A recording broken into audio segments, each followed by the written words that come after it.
Hello, it's Katya or Toxic Art. In today's video, I want to give you some tips on how to paint faster and not worry so much about all of the details. I actually complete two paintings in this video, and the first one that I'm doing is of a cat. I think this is one of the first times I've painted a cat in oils, but since I've kind of learned a process that works for me, having a new subject matter actually doesn't really matter. So my first tip that I use in a lot of my paintings is using a grid to get the sketch down really fast.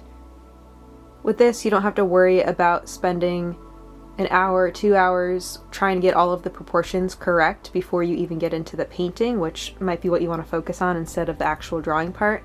Here I'm using a 1-inch square grid, and I am sketching with a watercolor pencil on top of an acrylic gessoed piece of paper, which I then sanded to make it nice and smooth.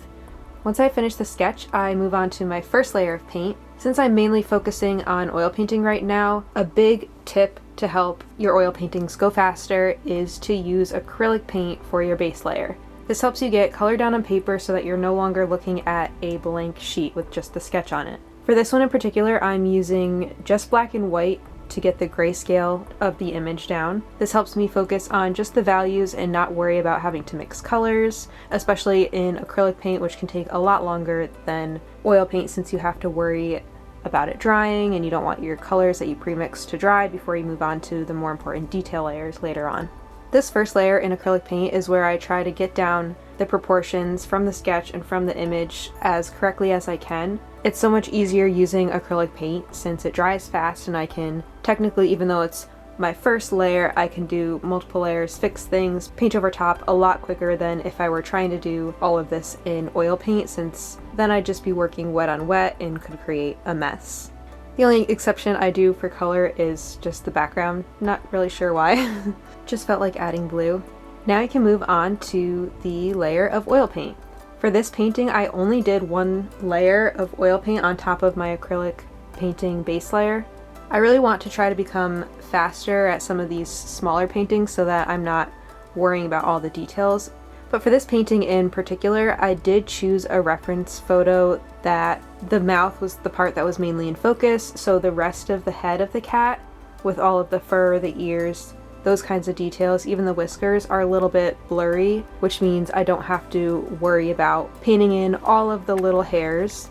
Which is another tip for becoming faster at painting, is not adding extreme detail to every part of the painting.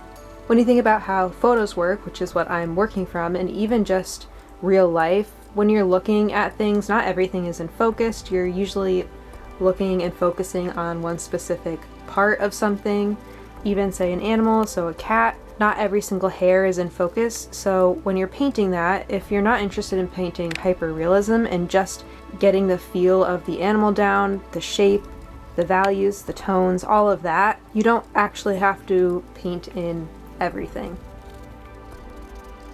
So in order to be able to paint quicker with oil paints and make sure I can do this in one layer instead of especially having to deepen up my shadows in another layer once the first is dry, I really focus on getting my dark values down, because if you're trying to put darker shades on top of lighter paint, it's a lot harder for those darker values to show up dark. When you're putting them down onto the dry paper or surface, they will definitely show up a lot darker, and then you can always lighten up on top. Of course, it can be hard to then fix and add highlights on top of dark, but it tends to be that the highlights will be on top of the dark, so if you need to wait for that layer to dry to add a few extra highlights in the end, then I think that's easier than adding in shadows afterwards.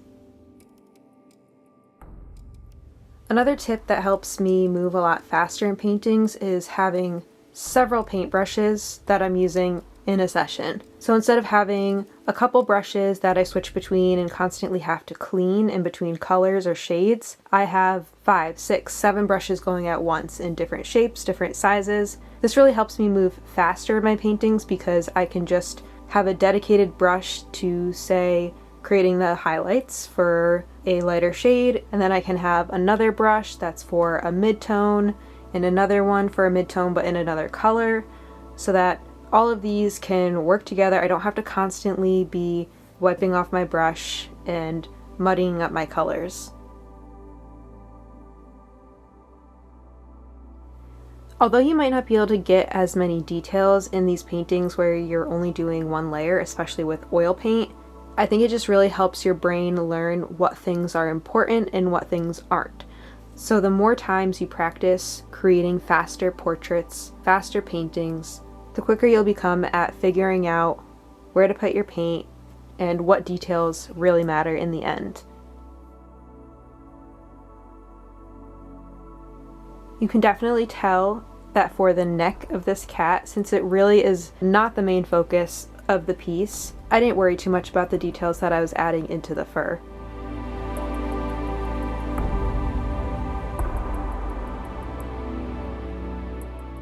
Here I'm just adding in the final touches, and the whiskers, of course, can't forget those.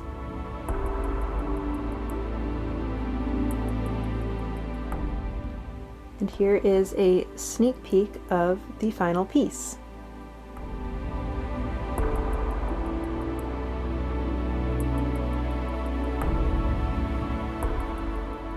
After painting the cat, I felt like I wanted to have another piece that went with it, and since I am interested in scientific illustration, I love drawing skulls, and it has been quite a while since I have painted some animal skulls. So I thought that for this video, since I just painted a cat, I could paint some studies of some cat skulls.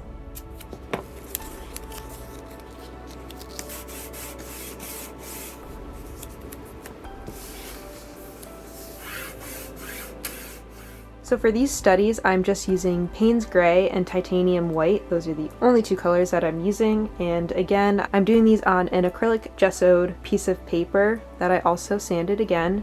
And I just sketched these out with mechanical pencil.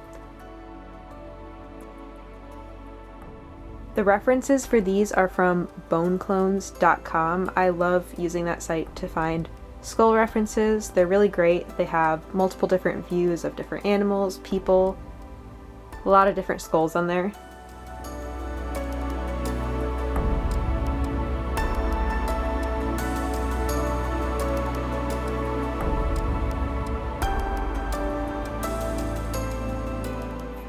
So I decided to do both side views of the cat on the left side and then a bigger front view of the cat skull on the right. Again, for these, I did them all in one layer, so I'm really focusing on getting the values down correctly so I don't have to worry about trying to fix that later on, since that can be challenging.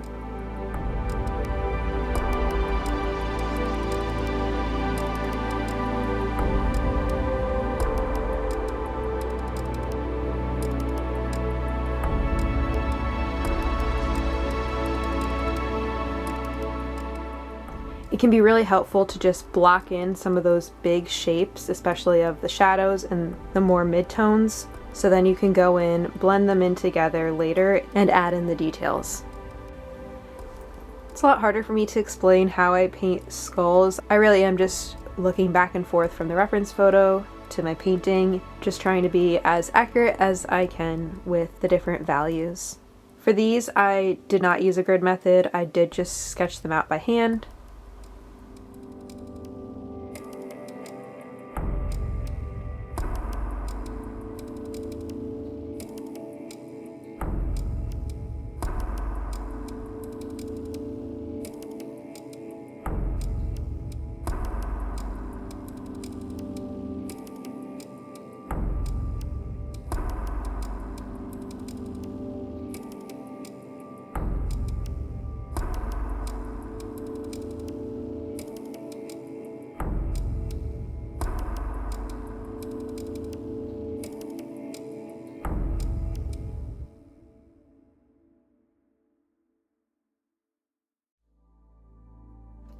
Depending on how big the painting is, it can be helpful to just work in one section at a time, which is what I did for this bigger skull. So I started in on the skull's right side, but the left side for the painting, and worked on it piece by piece. Also, since I am right-handed, I'm doing these alla prima, wet on wet, not doing multiple layers. It's just a lot easier to work from left to right, so I don't have to worry about smudging anything.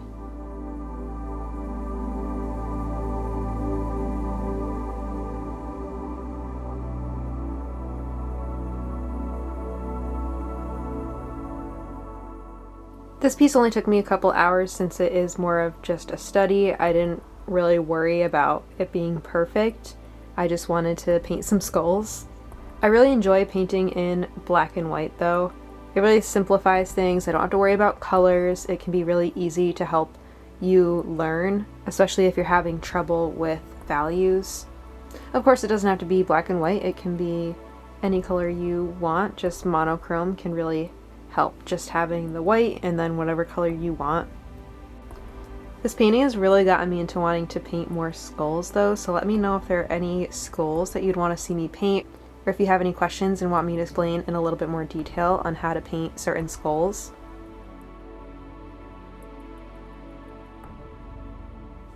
I actually would really like to paint some skulls with more colors instead of just doing black and white. I think it would be really fun to have some warm colors for the highlight areas and some cooler colors for the shadows.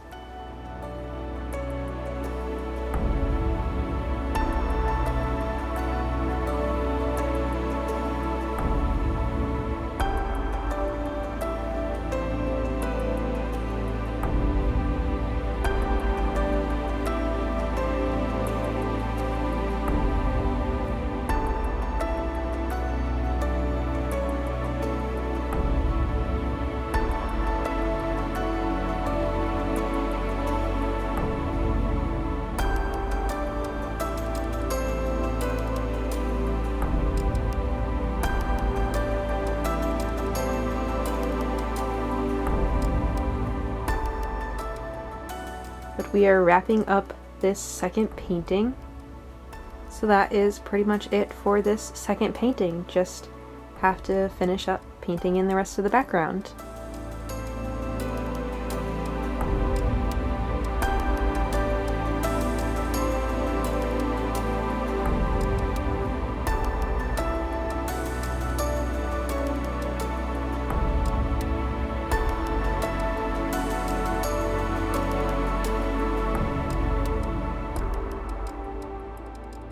Alright, so here is the final cat painting.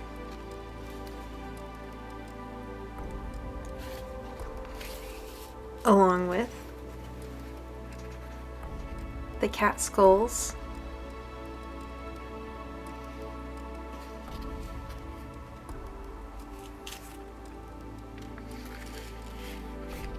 I had a lot of fun painting both of these pieces. So I really hope you enjoyed seeing the process for the two of them. Thank you so much for watching. Please like this video and let me know down below what other kinds of videos you'd like to see me make. I post more frequently on my Instagram at Toxic Art, the same as my YouTube, if you want to catch up with me there. And I will see you in the next one. Bye!